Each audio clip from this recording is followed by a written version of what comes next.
Anyhow, the next one up is Mary Whyte with a poem called the Claes Line. Mary, please.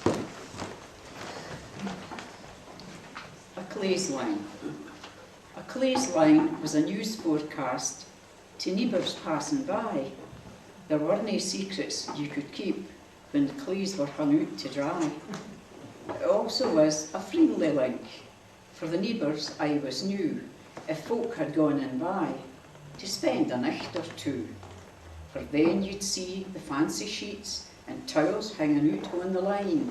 You'd see the fancy tablecloths with a fantouche design. The clays announced a wean's birth to the folk that bide inside, as brand new infant clays were hung, sae connily and with pride.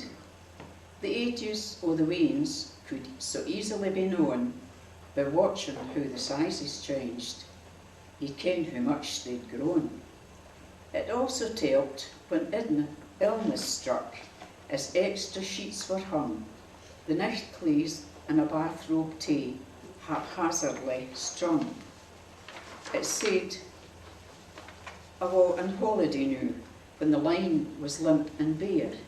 It telled we're back when the line sagged, with no an inch to spare. New folk in the town were scorned on, if their wash was dingy grey, as neighbours raised their eyebrows and looked disgustedly away. But Claes Lines new are o' the past, for electric dryers make work less.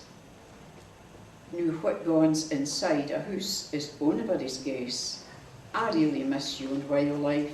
It was a friendly sign when neighbours kent each other by what was hung out on their Claes Line.